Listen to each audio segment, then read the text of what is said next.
Welcome my fellow Minus One fans to another episode of Carlos's Bucklist, and today we're going to be reviewing Godzilla Minus One. Let's get it.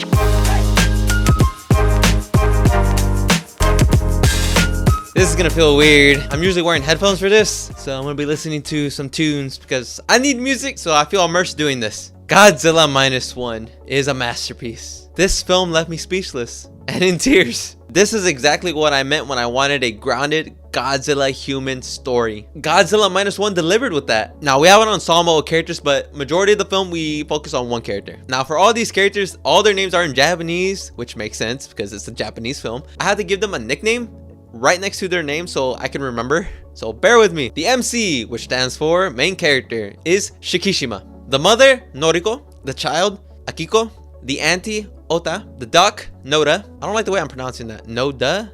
Sounds like I'm saying Noda. Noda. I think that's how you pronounce it. Noda. The kid, he's not an actual kid. They just refer him as the kid because he's the youngest in the group. Mizushima. The captain, Akitsu. The mechanic, Tachibana. And our final character in this ensemble is the G-Man himself, Godzilla. Those are our main characters in this story, and they were all amazing. Those are our 9 characters, and yes, there are supporting characters in there too, but these are the main ensemble. But like I said, we primarily focus on one. Our main character, Shikishima, served as a kamikaze pilot in the military during World War II. And honestly, he has one of the best character arcs in this entire film, having to overcome guilt and shame. I'll touch on that a little bit later. Now we're still in the beginning of this film. Accompanying our main character is Tachibana, who works as a mechanic in Odo Island. This is where Tachibana blames Shikishima for the deaths of his fallen comrades. We then move forward a couple of years later, and this is where we're introduced to a character named Ota, who is a mother of 3, but they sadly passed during the war. And Noriko, who is a single mother to a daughter named Akiko.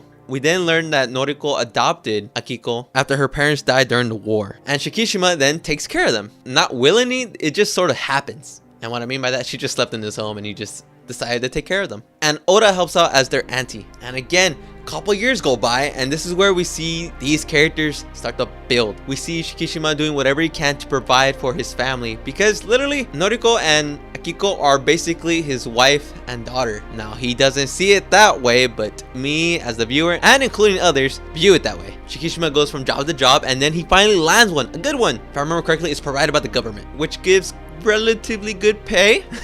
And that job is a minesweeper. This is where our main character meets Noda and Akitsu, and these two also served in the war. And the two are also accompanied by a young man named Mizushima. His name was hard to pronounce, so forgive me. Honestly, these 4 are my favorite batch of characters. I love their interactions with each other. I'm not gonna lie, all these characters were written very well. They all had great dialogue, and they all played a significantly important role in the story they were telling. And I just want to point out that this film was beautiful. It was just so beautiful to look at. Not even just the landscaping shots, the close-ups, the environments, just dialogue exchanges. The film just looked gorgeous to look at. The way they did it with colors too, just left me speechless. I'll give this film this. I did not yawn whatsoever in this film. And usually when I yawn, that's a bad sign. I'm either bored or, well, the other one's not that bad. It'll probably be because I'm actually tired and I didn't have the energy to watch a movie, and now I just force myself to watch a movie and I just end up yawning. But that's the second one. But the main one is if I yawn, it's a bad sign. I did not yawn whatsoever in this film. I was focused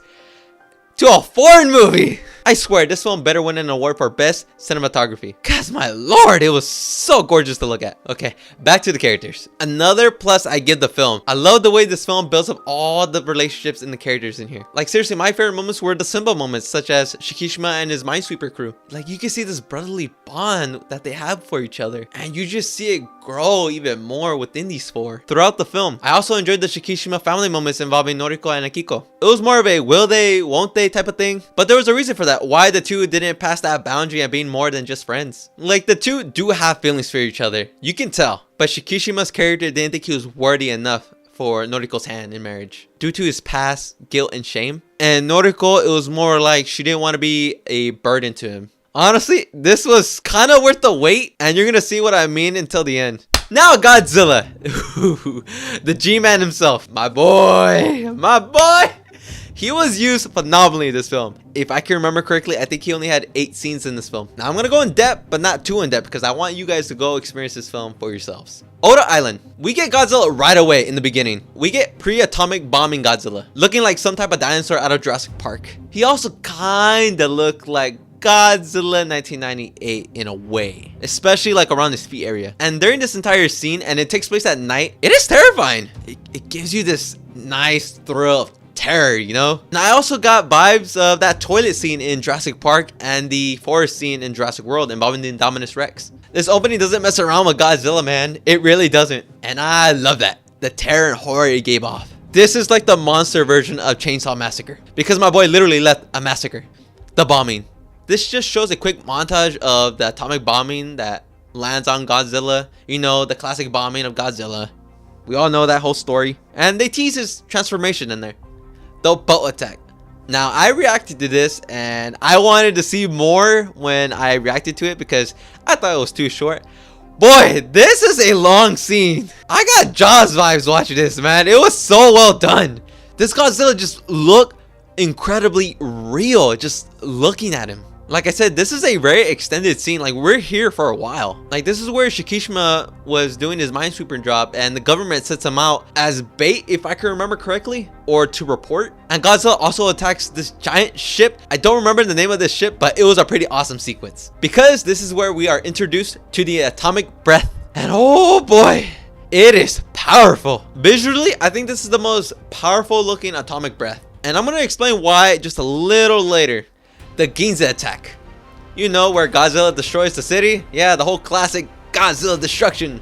I loved it. This whole scene is where Godzilla gets a huge body count. And in Ginza, this is where we get Noriko's perspective during the whole Godzilla attack. Noriko is here in Ginza because she ended up getting a job here as an assistant. And we get Noriko's perspective during this whole entire Ginza attack. Dude, I swear, I honestly thought she was gonna die like 3 times during this whole entire sequence. Like, there was a sequence with her on the train, and it was a cool looking sequence where Godzilla bites the train and lifts it, and I thought he was gonna like toss it or something, and I thought she was gonna die right there, but no, she was still in the train. There was a moment where she started hanging on the train, and I thought she was gonna fall down because I thought she was pretty high, like about above water. And you know how water is like cement if you're in a high altitude? I thought she was gonna die right there and like that, but she didn't. She fell in the water. She was okay. And then I thought she was gonna die again when the train fell. I thought it was gonna fall on top of her, but it just fell behind her. Godzilla continues to cause destruction, and then later down the line, Noriko is with a crowd of people, and it looks like all hope is lost, and then it looks like she was about to die again. But then Shikishima shows up for her rescue.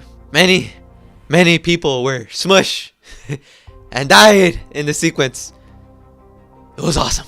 Oh yeah, I almost forgot. We also get this broadcasting crew on top of a roof, and they are just it was pretty funny, to be honest, because they're literally watching and commentating as Godzilla is causing destruction around them, and they are really close to him. Like, say this is where they are. Godzilla is like right here. He is not far away, and he's just doing his thing right here. He turns, and he's just walking by, and they're just still commentating. Like, you know that moment in Legend of Korra where in season 1, I don't remember the main villain's name, but it's when his crew starts invading the sports tournament area, whatever it was called, and one of them comes into the commentary area and the dude's still commentating. It reminded me of that. And this is where we get another atomic breath scene, but this time we're in full view. We get to see the whole entire thing, because last time it was all underwater, and you could just feel the power in this atomic breath. I honestly think this is the strongest and most effective looking atomic breath we've ever seen in a Godzilla film, because he didn't have no red heat ray or anything. He's just using his normal atomic breath,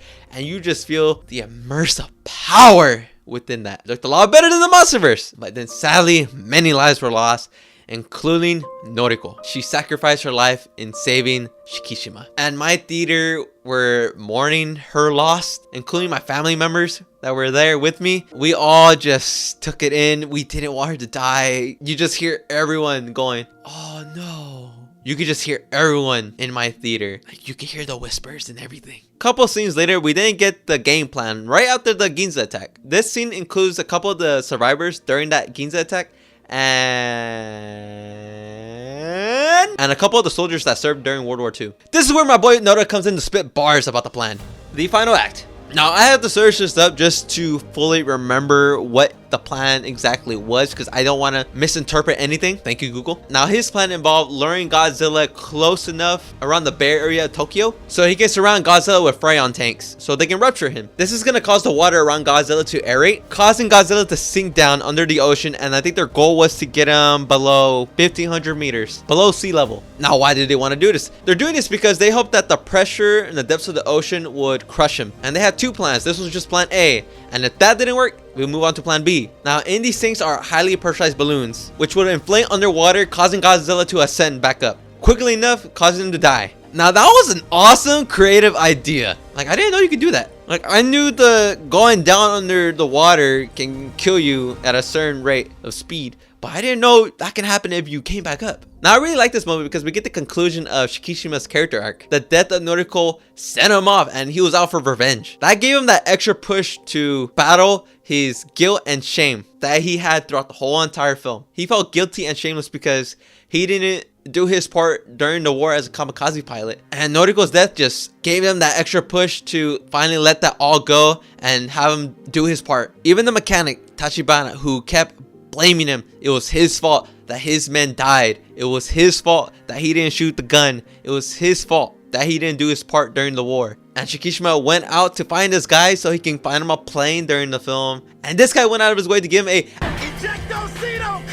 like, I saw that coming when the two were talking, and when Tachibana saw the photos of his crew and the drawing that his daughter gave to him of her mom and Shikishima, and including her, they were all in that little picture. Tachibana just had to tell him, hey, I added an ejecto seat. Pull here. Please live so you can see your family again. Awesome to see that. Awesome. We see that scene later in the movie, but back then it cut to like a wide shot and you just hear whispers. You don't get to hear the whole thing. Godzilla starts to freeze to death, but he has the urge to use one more atomic breath. Now it looks like he was about to succeed, but then Shikishima comes swooping through, heading towards Godzilla's mouth. And you just hear the cries of his friends calling out to him, telling him to not do it. His friends didn't want him to leave his daughter parentless again. And once he hits Godzilla's mouth, you see like in the very corner him popping out. I saw that first try. I'm so proud of myself. I just spit everywhere. And he lived. And you could just see Noda, Akitsu, and Mizushima crying out to him. Like, you can feel that bond they have for each other. And that kind of almost got me. Then Nota comes with Akiko with a letter. She smacked him once. And I was wondering, why is she smacking him?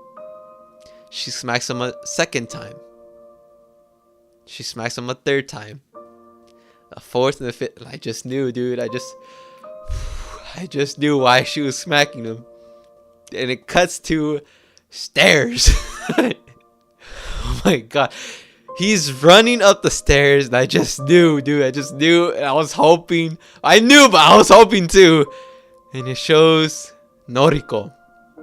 All patched up, alive. Fuck, bro. I was tearing up during this moment, and you can hear my theater around me also tearing up. That was such a beautiful moment. Whoever this actor is that plays Shikishima, you are phenomenal, man. You are a fantastic actor, because god damn, you freaking almost got me. I was damn, just thinking about this getting me teary-eyed. I teared up, man. Even my family members teared up. And they don't cry easily or tear up easily watching films. But damn, they teared up too. And I could hear the guy next to me tearing up. It was such a powerful moment. But then they kind of teased something behind Noriko's ear. Like something black. It kind of looked like a symbiote to me. I really hope that doesn't indicate that she's going to die. I mean, it might. But I don't want that to ruin this beautiful moment that we saw. Shikishima embracing this powerful hug to Noriko. It was beautiful. And then the last scene happens. And correct me if I'm wrong. I feel like this was a reference to a Godzilla film. I swear, this is the King Kong film that I'm thinking of. I really hope it's not.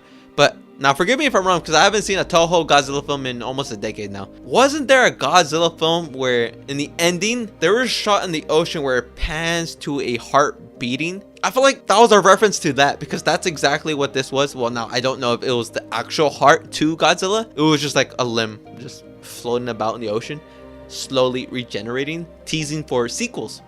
And I will actually love a sequel to this movie. But at the moment, it's a standalone film, and it's honestly a well done standalone film. You can view it as a standalone film. You don't really have to view this film as, oh, they're teasing another film. No, this is really a standalone film. Like, it was done incredibly well, and I enjoy it, dude. I have to give this a 10 out of 10. Seriously, I was going back and forth, 9.5 out of 10 or 10 out of 10. Yeah, I wanted one more. I just wanted just one more Godzilla scene. But just thinking about, no, I think they did everything right. They told a compelling story, lovable characters. They gave me a badass monster Godzilla. It was done veritably well. It was beautiful. And I just had to give this film a 10 out of 10. This was truly a masterpiece. Best Godzilla film I've ever seen. Now, I've seen many films this year, and this is my first movie review, which is kind of weird, and I'm giving it a masterpiece review, but it really is a masterpiece, and I highly recommend that you go watch it. And that's all I really gotta say about Godzilla Minus One. Thank you for having time out of your day to watch my video. What did you think of this movie review? Be sure to let me know. Leave a like, comment, and subscribe for more videos like this, and as always, be sure to let me know what else I should put on my bucket list. Later, guys.